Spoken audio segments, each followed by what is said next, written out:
A'udzu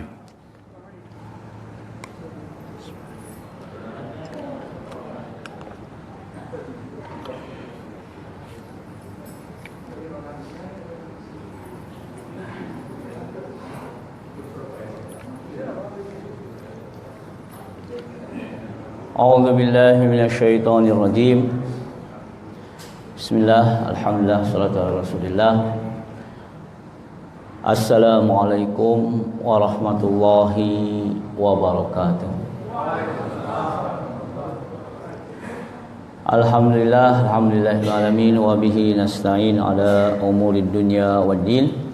Assalatu wassalamu ala asyrafil anbiya'i wal mursalin wa ala alihi wa sahbihi ajmain, amma ba'du. Bapak-bapak dan ibu-ibu sekalian yang dirahmati Allah, alhamdulillahirabbil alamin. Pertama, marilah kita bersyukur kepada Allah Subhanahu wa taala. Kita selalu mengucapkan alhamdulillah. Alhamdulillah adalah pengakuan dari kita bahwa Allah adalah yang berperan dalam kehidupan kita, baik atau buruk yang terjadi dalam kehidupan ini, semuanya atas kehendak Allah, dan kita mengucapkan alhamdulillah. Kemudian salawat dan salam kita haturkan kepada Rasulullah sallallahu alaihi wasallam. Mudah-mudahan salawat kita mengingatkan kita bahwa umat kita adalah umat Muhammad yang tidak hanya sekedar menteladani beliau dari sisi akhlak dalam makna berbuat baik terhadap yang tidak beriman, tapi akhlak Rasulullah yang paling penting adalah Rasulullah selalu menginginkan agama ini menang. Jadi jangan sampai kayak hari ini di Metro TV, subhanallah, itu hate speech banget itu. Hate speech banget itu. Jadi yang diteladani adalah hal yang lembut gitu. Padahal yang paling kita teladani dari Rasulullah tidak rela agama ini kalah. Tidak rela agama ini kalah. Makanya ada jihad Rasulullah SAW. Nah, hadirin rahimakumullah, hari ini lantas peran kita dalam ikhtilaf fikih apa gitu. Pertama, hadirin rahimakumullah, saya ingin mengupas satu ayat. Jadi peristiwanya begini. Ada satu hari ketika pasukan Romawi berhadapan dengan pasukan Muslim. Jadi di zaman Khalifah Umar bin Khattab memerintahkan kepada seluruh pasukan dari berbagai daerah yang ada untuk berkonsentrasi, bergabung, berhadapan dengan Persia. Bahkan diriwayatkan jumlah kaum mukminin lebih banyak waktu itu. Karena seluruhnya juga, yang dari Mesir dibawa, dari Irak digabung, dari Syam juga dikumpulkan. Ketika sedang berhadapan seperti itu, tiba-tiba seorang dari kaum muslimin maju menghantam pasukan Romawi Persia sehingga orang tersebut meninggal. Jadi pasukan Persia dihantam sama dia, kemudian dia meninggal. Kemudian di antara pasukan yang hadir berkata, Qala an-nas alqa biyadihi ila tahluka. Jadi orang menyangka bahwa orang ini alqa biyadihi ila tahluka. Secara bahasa artinya melemparkan dirinya dengan tangannya menuju kehancuran, kematian. Alqa biyadihi at-tahluka.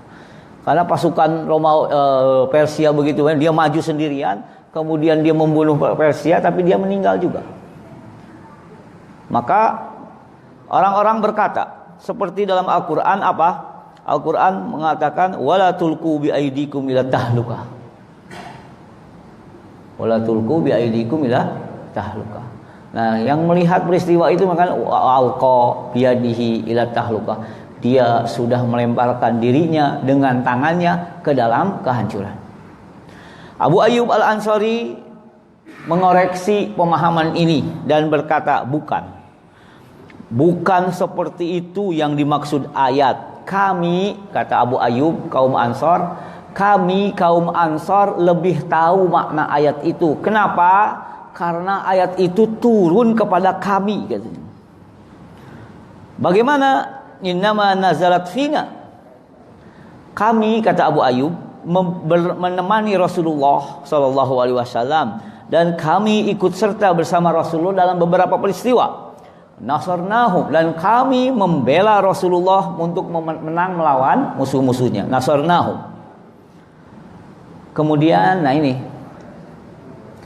ketika Islam sudah menyebar, pengikut Islam, pemeluknya sudah banyak. Waktu itu kami orang Ansor, kata Abu Ayyub, ngobrol. Apakah sudah waktunya kita ini istirahat? Bagaimana? Sekarang kaum muslimin sudah banyak. Mungkin di pikiran Ansor, biarlah mereka yang berjihad, tinggal kita menikmati hasil kerja kita. Harta sudah banyak, kaum muslimin sudah banyak, ya kita berhenti jihad biar yang lain sudah.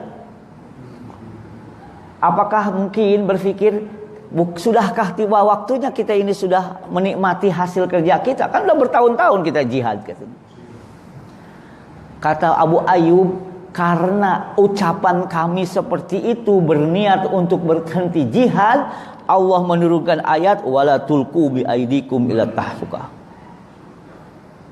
Jangan lemparkan diri kalian ke dalam kehancuran. Apa artinya dalam riwayat Abu Ayyub ini adalah berhenti, tidak mau membela agama Allah sama dengan menghancurkan diri sendiri. Bagaimana? Jadi menghancurkan agama itu bukan kita yang ngancurin agama, bukan. Dalam ayat ini apa? Berhenti tidak mau membela agama adalah membuat kehancuran. Akhirnya hadirin rahimakumullah, dalam hal ini Abu Ayyub menegaskan bahwa kami kaum Ansar pernah berpikir untuk berhenti berjihad. Al-Quran menegurnya, niat berhenti berjihad adalah menghancurkan agama. Yang jadi masalah bagaimana kalau seseorang yang tidak pernah berpikir untuk membela agamanya, tidak pernah berpikir untuk memenangkan agamanya, ini jadi masalah. Berarti, nah ini di hadis lain disebutkan, atau sebelumnya Abu Ayyub Al-Ansari karena mengalami peristiwa itu dan ayat ini turun kepada sebab asbab nuzulnya adalah kaum Ansar, maka diriwayatkan Abu Ayyub terus berperang sampai meninggal di medan perang. Abu Ayyub Al-Ansari. Jadi sampai meninggal beliau terus berjihad.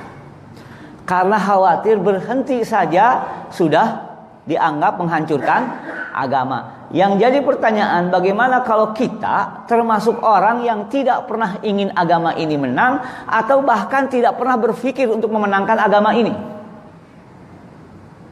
Ini kena hadis, lihat hadis selanjutnya, bahwa dalam sebuah hadis disebutkan bahwa waman lam yaghzu.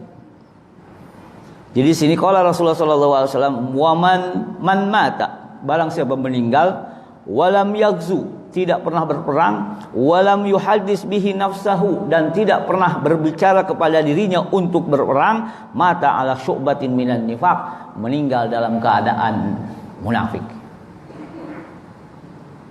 Apa yaghzu di sini? Mungkin sekarang tidak ada perang, tapi yang maknanya adalah barang siapa tidak pernah berpikir untuk memenangkan agama ini, bahkan tidak pernah terlibat dalam memenangkan agama ini, mata ala syu'batin minan nifaq, meninggal dalam keadaan munafik. Bukankah munafik yang sangat kita takuti? Oleh karena hadirin rahimakumullah, paling tidak peran kita, jadi tidak berbuat untuk kemenangan agama sama dengan munafik. Karena tidak berbuat untuk memenangkan agama sama dengan memberi jalan kepada yang tidak beriman untuk menang, gitu. Hasilnya tidak pernah ada minoritas muslim yang tidak ditindas, gitu. Jadi kalau kita tidak ingin kayak Rohingya, ya kita perjuangkan agama ini gitu.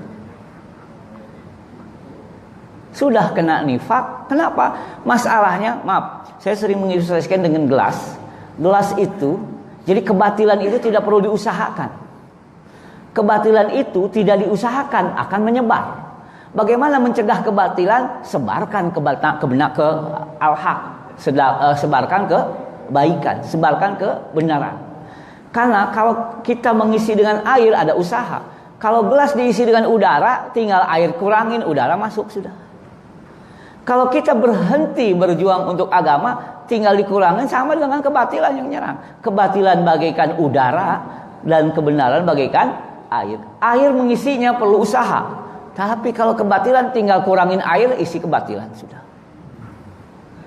Jadi berhentinya tadi kata Abu Ayyub, berhentinya kita membela agama ini sama dengan apa? Mengisi dunia ini dengan kebatilan. Kalau Sayyid Qutb ditanya, kenapa Anda ingin menyebarkan al-Islam? Karena kami yakin al-Islam itu baik gitu, di dunia dan di akhirat. Nah, hadirin rahimakumullah. Nah, sekarang hubungannya apa sih dengan ikhtilafat fiqhiyah? Peran diantaranya untuk memenangkan agama kita adalah kita toleransi dalam masalah khilafiyah, karena sekali lagi kemenangan agama, kehancuran umat ini dimulai dari kita tidak toleransi. Kalau begitu, toleransi kita dalam masalah khilafiyah adalah bagian dari perjuangan kita memenangkan agama ini. Kenapa? Karena kalau kita sibuk dengan khilafiyah, mana pernah kita berpikir untuk memenangkan agama ini? Kitanya sibuk. Maulid tidak maulid, bid'ah tidak bid'ah. Iya, sibuk dengan yang begitu, lupa bahwa agama ini sedang dihancurkan gitu. As-Sira al-haq bainal haq wal batil. Surah Al-Isra itu judul besarnya adalah perseteruan abadi antara hak dan batil, dimulai dari perseteruan Adam dengan syaitan. Sampai semua cerita perseteruan hak dan batil ada dalam surat Al-Isra, surat Al-A'raf. Surat Al-A'raf. Maka hadirin rahimakumullah, kalau kita sibuk dengan khilafiyah, kita lupa memenangkan agama ini. Yang ada adalah kita ingin menang melawan lawan bicara kita, dan itu bahaya. Maka ya subhanallah, hari ini Sayyid Bakhtiar Nasir mengajak kita untuk apa? Lupakan masalah-masalah tersebut. Bid'ah nggak bid'ah bukan zamannya lagi, dagangan yang sudah tidak laku gitu. Kenapa? Maka saya ingin mengingatkan ini. Oleh karena itu kaidah yang saya lupa apakah pernah disampaikan atau tidak, mungkin sudah disampaikan. La inkara fi masail ijtihad. Apa? Tidak boleh bersikap keras kalau masalah yang dibicarakan adalah termasuk ijtihad dan terjadi beda pendapat.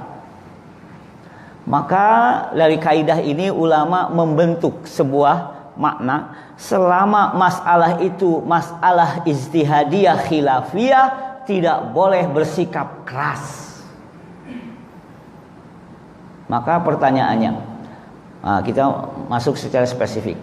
Maulid Nabi, apakah yang membid'ahkan? Kita tanya yang membid'ahkan, apakah bid'ahnya Maulid Nabi ijma' atau khilaf? Kalau jawabannya ijma' adalah kebohongan. Kalau jawabnya khilaf adalah kebenaran, karena memang khilaf.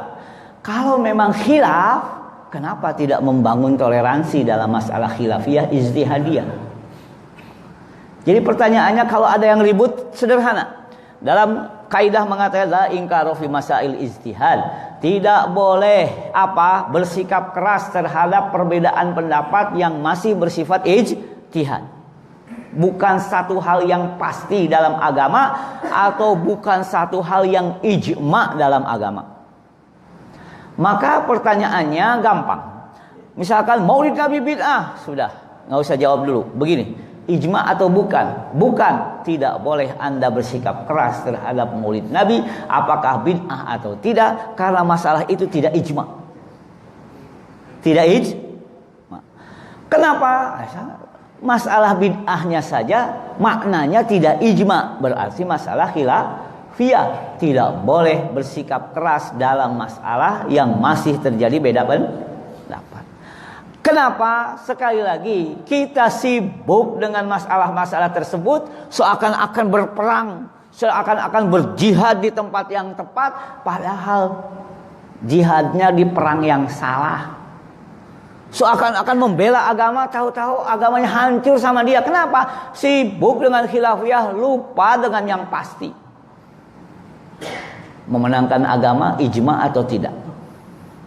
Ijma. Kalau enggak, kenapa harus jihad gitu kan? Selesai.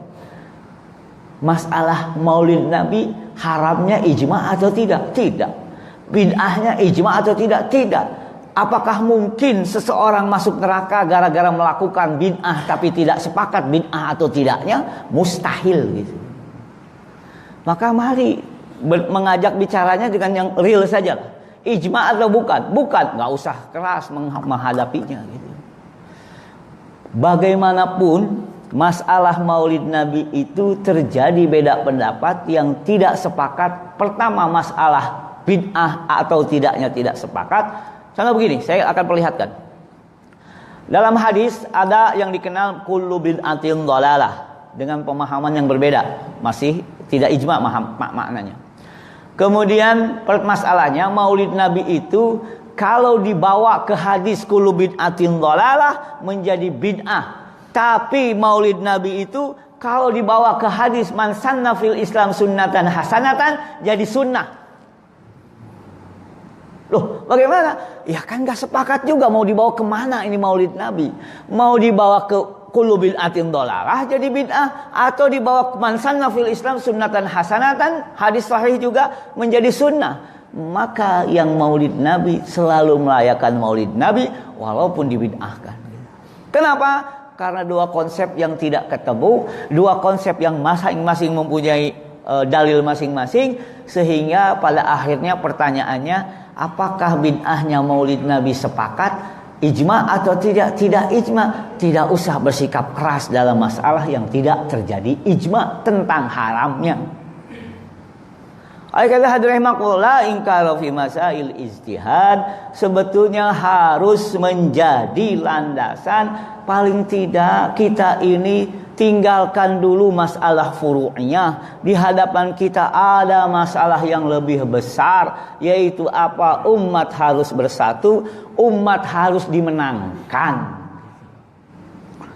Kalau tidak, yang jadi masalah adalah barang siapa meninggal dan tidak pernah berperang, maksud yakzu, walam yuhaddis nafsahu bil ghazwi mata ala syu'batin minan nifaq. Sekarang tidak ada perang. Maknanya apa?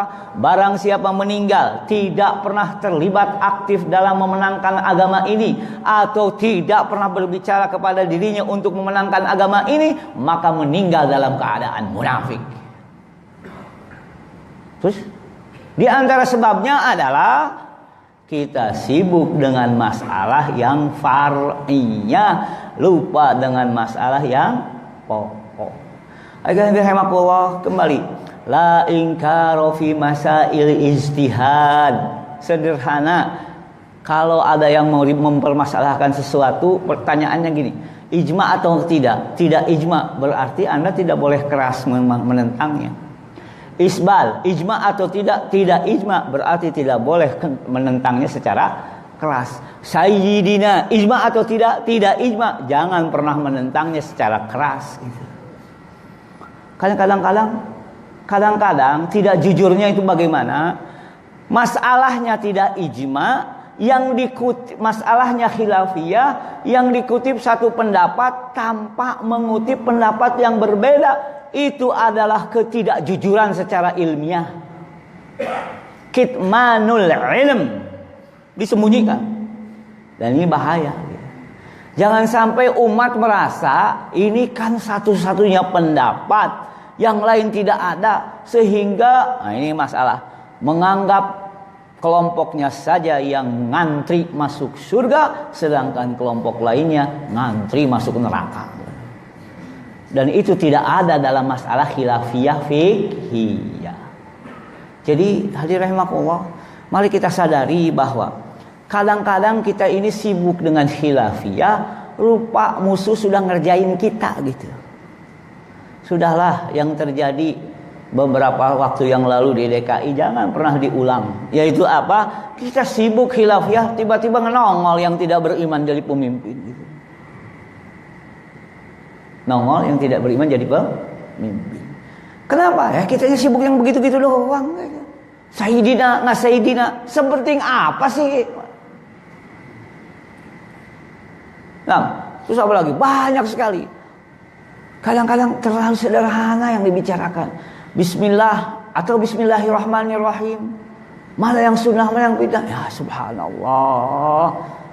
Nah, jadi hadirin rahimakumullah, la inkara fi masail ijtihad, di antara maknanya adalah kalau memang masalahnya tidak terjadi ijma, maka tidak boleh bersikap keras. Tidak boleh bersikap keras. Ternyata banyak masalah-masalah. Nah, hadirin rahimakumullah, kalau kita singgung sedikit lagi, bagaimana cara Rasulullah Shallallahu Alaihi Wasallam menghadapi hal baru dalam ibadah? Ternyata Rasulullah mengajarkan menghadapi hal baru dalam ibadah tidak divonis bid'ah, tapi ditanya kenapa. Maka satu hari seorang sahabat, lihat peristiwa ini menurut saya sangat fenomenal. Ketika Rasulullah mengirim pasukan namanya As-Sariyah, Rasulullah tidak ikut perang, dan pimpinan pasukan menjadi imam sholat, menjadi imam sholat. Ketika dia sholat jadi pimpinan pasukan, apa yang terjadi? Lihat, dia sholat setelah Al-Fatihah baca surat, sebelum ruku baca Al-Ikhlas. Rakaat kedua gitu juga, baca surat, baca Al-Ikhlas, baca Al-Fatihah, baca surat, sebelum ruku Al-Ikhlas. Yang jadi makmum kaget, kok begini sholatnya, nggak sesuai dengan yang Rasulullah ajarkan. Ketika sampai ke Madinah, pasukan sudah selesai, pulang ke Madinah. Yang jadi imam nyantai, yang jadi makmum datang ke Rasulullah. Rasulullah, imam kami kalau sholat selalu membaca Al-Ikhlas sebelum ruku. Apa jawaban Rasulullah? Apakah memvonis bid'ah? Tidak. Bagaimana? Kenapa tanya saya? Tanya sama dia. Coba kalau cara berfikirnya kullu bid'atin dhalalah, langsung bid'ah. Rasulullah nggak pernah juga bilang begitu. Yang herannya Rasulullah bilang, ya tanya sama dia, kok tanya sama saya? Akhirnya makmum ini nanya ke pimpinan pasukannya. Kata Rasulullah, kenapa kamu baca Al-Ikhlas terus? Dalam surat Al-Ikhlas itu terdapat nama-nama Allah dan saya mencintainya. Balik lagi ke Rasulullah. Rasulullah kata dia bahwa dia mencintai Al-Ikhlas karena terdapat nama-nama Allah. Apa kata Rasulullah? Bilang sama dia, cintanya terhadap Al-Ikhlas membuat Allah mencintainya. Yang jadi pertanyaan, apakah pimpinan pasukan yang selalu membaca Al-Ikhlas sebelum ruku nanya Rasulullah? Tidak. Yang nanya siapa? Pasukan. Apakah Rasulullah bertemu dengan dia? Tidak juga. Maknanya, hal baru dalam ibadah selama sesuai dengan syariat tidak akan disebut bid'ah. Kan Rasulullah itu kenapa? Tidak sesuai dengan ijma, tidak sesuai dengan al-qawaid yang ada dalam agama. Kalau tidak ada sesuai dengan itu semua, baru sebut bid'ah. Dan Rasulullah ketika itu tidak membid'ahkan. Dan tidak ada imam di zaman sekarang berani melakukan setiap sebelum ruku Al-Ikhlas dulu. Nggak ada yang berani itu. Maknanya, hadirin rahimakumullah, sekali lagi, kalau ada yang membid'ahkan, tanya, apakah konsep bid'ah sudah ijma apa belum? Kalau jawabannya ijma, bohong.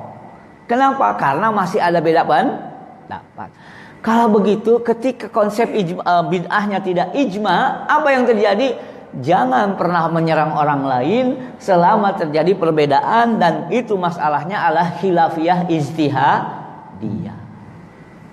Akhirnya hadirin rahimakumullah, la inkara fi masail ijtihad. La inkara fi masail ijtihad. Maka paling tidak konsep bid'ah ada dua. Pertama, yang mengatakan bahwa al-mudayyiqun, yaitu sempit memahami bid'ah. Pertama, selama tidak dilakukan Rasul, tidak dilakukan sahabat, baik ada dalilnya atau tidak, sama dengan bid'ah. Yang kedua, satu hal dalam ibadah, tidak dilakukan sahabat, tidak dilakukan Rasul, tapi ada dalilnya, tidak disebut bid'ah. Mana beda pendapatnya? Dalam hal ada dalil atau tidak ada dalil. Nah, dalam hal ini berarti masih terjadi beda pendapat. Nah, siapa yang mengatakan kalau ada dalil tidak bid'ah? Imam Syafi'i, Imam Ibnu Hajar al-Asqalani, Imam Nawawi, bahkan Ibnu Taimiyah pun disinyalir berpendapat seperti itu. Nah, hadirin rahimakumullah, jadi pertanyaannya, kalau ada yang mengatakan ini bid'ah, maaf, konsep bid'ah ijma atau tidak? Tidak, maka tidak boleh menyerang yang berbeda. Kemudian juga hadirin rahimakumullah, sekali lagi yang menarik, setelah satu kelompok yang keras menghadapi bid'ah, pokoknya bid'ah, ternyata mereka pun tidak sepakat apakah tasbih bid'ah atau tidak. Nah, ini salah lagi. Syekh bin Bas mengatakan tidak bid'ah, Syekh Albani mengatakan bid'ah. Gimana? Makanya khilafiyah atau bukan, khilafiyah, ijtihadiyah tidak boleh keras dalam sikap dalam masalah-masalah masih ijtihadiyah. Kenapa hadirin rahimakumullah? Sekali lagi, kita sibuk dengan masail khilafiyah fiqhiyah yang sudah selesai dibahas ulama, kita lupa masalah yang lebih besar, yaitu apa? Kita ingin umat ini berjaya. Kita ingin umat ini berjaya. Yang mumpung hari ini ada momen yang begitu baik, menyadarkan umat, terserahlah. Hak asasi manusia ingin memenangkan agamanya. Kenapa? Karena di gereja pun sama, ingin memenangkan agamanya gitu. Namun kita ini berhadapan dengan manusia yang setengah beriman, yaitu orang-orang munafik. Munafik salah satu cirinya beragama tapi tidak ingin agamanya menang.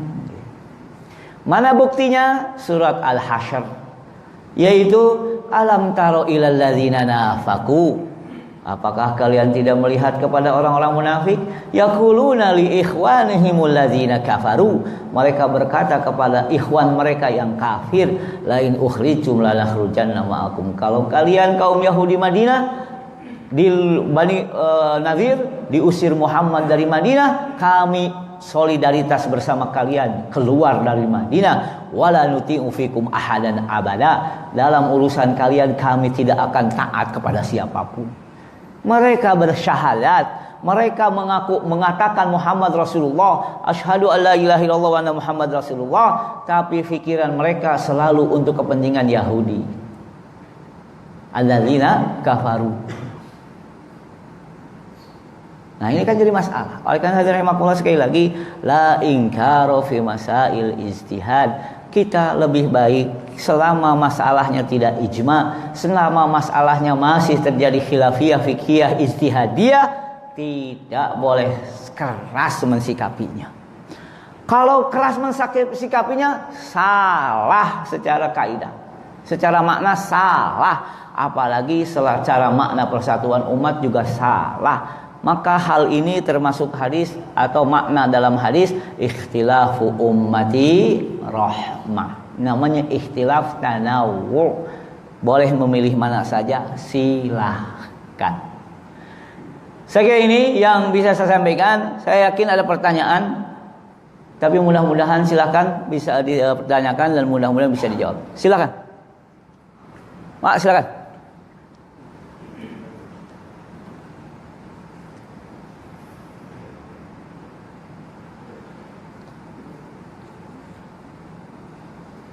Nah.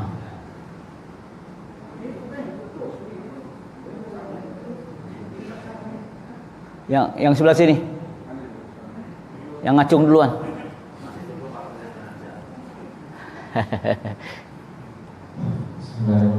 Nah. Assalamualaikum warahmatullahi wabarakatuh. Waalaikumsalam warahmatullahi wabarakatuh. Ustaz, saya insya Allah paham dengan apa yang Ustaz sampaikan, tapi saya masih kurang paham dengan makna ijma sama ijtihad. Itu saja Ustaz. Ya, nah, insyaallah. Begini, yang namanya ijtihad itu karena ada masalah dalam Quran dan Sunnah yang mana diantaranya maknanya belum jelas. Untuk menentukan maknanya disebut dhanni, harus ada ijtihad. Jadi masalah ijtihad ini kapan? Kalau terjadi hal yang tidak jelas maknanya, maka dibutuhkan ijtihad untuk menjelaskan maknanya. Di antaranya ya. Kemudian hasil ijtihad ini antara dua. Kalau sama menjadi ijma, hasil ijtihad kalau sama menjadi ijma, kalau beda menjadi madhab yang mana didasari oleh al-khilaf al-fiqhi, perbedaan pendapat dalam fikih. Jadi menghapus madhab itu mustahil. Karena cikal bakalnya adalah ada masalah dalam Quran yang tidak jelas maknanya, terjadi ijtihad, ijtihadnya hasilnya beda, maka akan ada madhab. Ada sebagian kelompok mengatakan ingin kembali kepada Quran dan Sunnah dengan harapan menyatukan umat dalam satu pendapat, dan yang terjadi beda pendapat. Contoh paling fenomenal beda pendapatnya, mana yang benar? Apakah turun dari i'tidal ke sujud itu lutut dulu apa tangan dulu? Ini nggak selesai. Karena satu lutut dulu, satu tangan dulu, beda pendapat lagi. Jadi ingin menyatukan umat dalam satu madhab pendapat fikih, tapi ulamanya sendiri beda pendapat gitu. Nah kan jadi salah gitu. Maka tidak usah berusaha menyatukan umat dalam satu pendapat fikih, karena beda pendapat adalah keniscayaan. Maka yang dipakai adalah la ingkaro fi masail ijtihad. Tidak boleh bersikap keras dalam permasalahan yang masih bersifat khilafiyah ijtihadiyah. Jadi ada ijtihad, ada ijma. Ijtihad kapan ada? Kalau makna Quran atau hadis ada yang tidak jelas, ada ijtihad. Ijtihad kadang terjadi sepakat menjadi ijma, kadang terjadi beda pendapat menjadi madhab. Gitu. Ada yang lain? Silakan. Banyak mangga. Assalamualaikum warahmatullahi wabarakatuh. Waalaikumsalam warahmatullahi wabarakatuh. Jadi menarik yang disampaikan Ustaz bahwa kita ini menghadapi masalah besar umat ini. Di Indonesia ini kita mayoritas Ustaz, tapi kita ini dimana-mana dibully. Nah apalagi kalau nantinya seperti menjadi minoritas seperti sampaikan Ustaz. Ah, betul. Jadi perlakuan kita seperti apa gitu. Dan kita apa ya, mestinya menyadari dulu waktu setelah kemerdekaan kita 90 sekian persen umat Islam, sekarang tinggal 80 sekian persen. Pemurtadan di mana-mana, tapi kita masih tetap beda pendapat Ustaz. Hari ini ada peristiwa besar, ada reuni alumni 212. Kita berkumpul berjuta-juta di Monas, tetapi tetap saja ada ulama yang bukan hanya diam tapi melarang menyatukan hati-hati kita di sana, melarang kita untuk saling bergandengan tangan, satu pikiran dan berjuang, seakan-akan sudah tahu bahwa isinya itu bukan positif. Padahal begitu kita hadir di sana, isinya luar biasa. Kita bersatu memberikan saran masukan kepada pemerintah, menyatukan kita umat Islam. Nah, kira-kira apa yang bisa kita lakukan supaya kemenangan umat Islam Indonesia ini semakin mendekati kenyataan? Begini hadirin rahimakumullah, ini yang jadi masalah adalah beriman tapi tidak ingin menang gitu. Beriman tapi tidak ingin Islam mewarnai kehidupannya. Beriman tapi tidak ingin Islam mewarnai masyarakatnya. Ini sebenarnya masalah. Itu namanya sekularisasi. Kalau bahasa lebih gamblangnya munafik. Coba ketika kita asyhadu an la ilaha illallah anna muhammadan rasulullah, kemudian ketika kita sholawat kepada Rasulullah tapi tidak ingin ajaran Rasulullah sallallahu alaihi wasallam menghiasi kehidupan kita, apa artinya? Maka saya kalau disuruh ceramah tentang Maulid Nabi, pertanyaannya sederhana. Kalau Nabi itu hidup di zaman kita, ridho nggak Nabi dengan keadaan kita? Kira-kira ridho nggak? Enggak. Kenapa? Banknya riba, iklannya riba, iklannya yang haram, pelaku kemaksiatan menjadi bintang. Marah Rasulullah kalau hidup di antara kita. Jadi seandainya Nabi hidup di zaman kita, ridho nggak ngelihat kita kayak begini? Lebih marah lagi apa? Umatnya tidak berkuasa. Jadi yang jadi masalah adalah mereka beriman tidak menganggap ada musuh.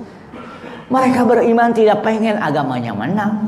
Mereka beriman merasa gelisah ketika Islam mewarnai kehidupan. Apalagi kalau tidak disebut munafik seperti itu.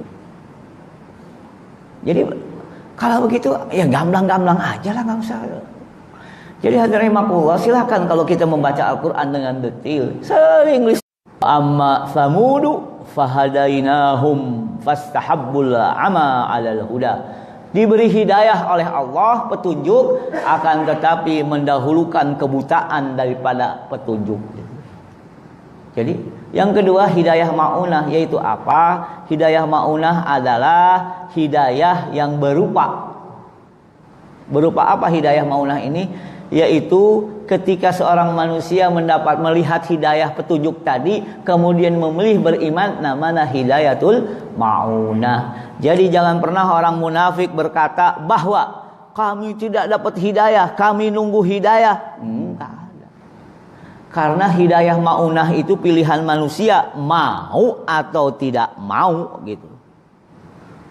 Maka dalam ayat walladzina tadau zadathum huda wa atahum taqwahum. Yang sudah memilih hidayah petunjuk tadi akan Allah berikan ketakwa. Maka sekali lagi, kita mah belum diberi hidayah, nggak ada alasan. Orang semua dipilih pilihan masing-masing gitu. Jadi jangan sampai merasa kan semuanya benar, kafir mukmin benar, tidak. Kalau semua benar ngapain ada dakwah gitu. Nah, itu kan.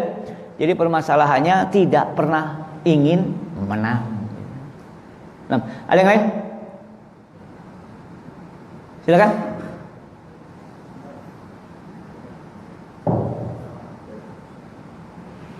Ya, Pak Ustaz, ini pertanyaan dari dunia maya.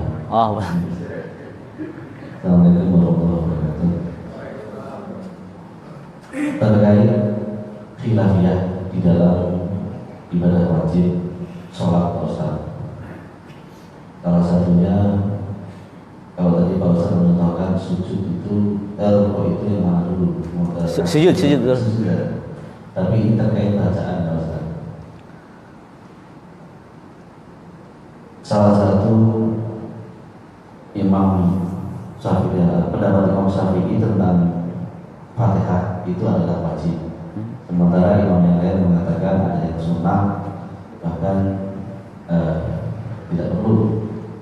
Nah, ketika sholat berjamaah mazhab Syafi'i dengan imam yang tidak Syafi'i misalnya, apakah tetap wajib membaca Fatihah? Karena dua pendapat itu kan sama-sama kuatnya. Ada yang bacaan imam juga bacaan makmum, tetapi juga beberapa Syafi'i yang mengatakan ketika tidak baca Fatihah maka sholat. Ya. Terima kasih. Jazakallah. Ini permasalahannya ketika seseorang jadi makmum dan imam membaca Al-Fatihah, apakah makmum wajib baca Fatihah atau tidak, gitu kan? Pertama, pendapat Abu Hanifah, makmum tidak usah membaca Al-Fatihah, baik dalam sholat yang dikeraskan Fatihahnya, maghrib, subuh, dan isya, atau dalam sholat yang dipelankan, maghrib dan duhur dan asar. Jadi kalau mazhab Abu Hanifah nggak perlu dibaca sudah. Jadi bukan nggak sunnah lagi, nggak perlu sudah. Yang kedua, mazhab Malik dengan Ahmad bin Hambal, kalau imamnya dikeraskan dari maghrib, isya dan subuh, diam, nggak usah baca. Kalau imamnya dipelankan, duhur dan asar, baca. Kalau mazhab Syafi'i, baik dikeraskan atau dipelankan, wajib baca. Nah ini bukan sunnah lagi, wajib. Kenapa? Karena Fatihah menurut Imam Syafi'i rukun sholat, baik jadi makmum atau jadi imam atau sholat sendiri. Nah, bagaimana masalahnya kalau beda madhab? Yang jadi imam madhab Syafi'i, yang jadi makmum itu tidak ada masalah. Tidak masalah. Kenapa? Karena Imam Syafi'i mensyaratkan Fatihah nih dalam madhab Syafi'i. Syarat Nah, kekeh ini. Lihat, Imam Syafi'i mengatakan, lihat ini jauh lebih daripada itu. Imam Syafi'i mengatakan, barang siapa seseorang tidak membaca bismillah dalam Al-Fatihah, maka sholatnya batil. Siapa yang tidak membaca bismillah dalam sholat, gurunya Imam Malik. Imam Syafi'i ditanya, Imam Syafi'i, engkau tahu bahwa Imam Malik dan pengikutnya tidak pernah baca bismillah dalam Fatihah, langsung alhamdulillah, tidak dipelankan, tidak dikeraskan. Apakah engkau jadi makmum kalau Malikiyah menjadi imam? Kalau Imam Malik jadi imam? Kata Imam Syafi'i, bagaimana saya tidak ingin diimami oleh Imam Malik. Padahal menurut Syafi'i, salatnya Imam Malik itu tidak sah karena tidak baca bismillah dalam Fatihah. Kalau itu yang lebih keras, satu batal, satu tidak batal, maka tadi bagaimana kalau imamnya, makmumnya nggak baca? Ya silahkan pilih madhab masing-masing gitu. Dan tidak ada menjadi batal beda madhab gitu. Nah, contoh lain, Harun ar-Rasyid bertanya kepada Imam Malik, apakah berbekam membatalkan wudu? Mengatakan tidak batal wudu.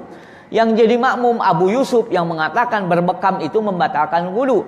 Setelah Harun ar-Rasyid dibekam langsung jadi imam. Yang jadi makmumnya Abu Yusuf yang mengatakan bekam itu membatalkan wudu. Apakah Abu Yusuf mundur tidak mau jadi makmum? Tetap jadi makmum. Tidak ada alasan untuk berpecah belah dalam masalah beda fikih. Tidak ada alasan sama sekali. Oleh karena itu hadirin rahimakumullah, jangan sholat di situ. Itu mestinya bukan masjid sunnah. Sejak kapan? Saya kira tidak ada. Dan saya mohon kepada yang seperti itu, tolong jangan menyebarkannya di WA. Kalau mau diskusi terbuka gitu supaya umat jelas. Karena saya termasuk yang pusing ditanya terus. Masanya kan statusnya hilang terus, sudah dihapus, nanya lagi, tulis lagi, udah HP-nya kecil, kotak. Nah, jadi hadirin rahimakumullah, persatuan itu lebih penting daripada kita hidup masalah khilafiyah, berjuang untuk menangkan agama jadi lupa gitu.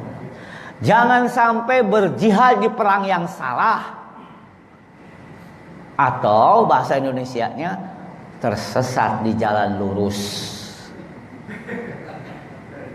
Ayo. Ada lagi pertanyaan? Sudah tet nih. Hadirin rahimakumullah, bukan maksud itu dan ini, kita harapannya adalah umat ini sadar bahwa kita ini dituntut oleh Allah untuk menang. Dengan cara apa menang? Selama tidak harus menumpahkan darah. Kenapa harus menumpahkan darah? Ada di hadapan kita yaitu dakwah Islamiyah yang begitu lebar terbuka. Kenapa kita tidak pakai untuk kesempatan menyadarkan saudara-saudara kita? Barakallahu li wa lakum wa nafa'ani bima fihi minal ayati wa dzikril hakim. Udah bunyi lagi. Assalamualaikum warahmatullahi wabarakatuh.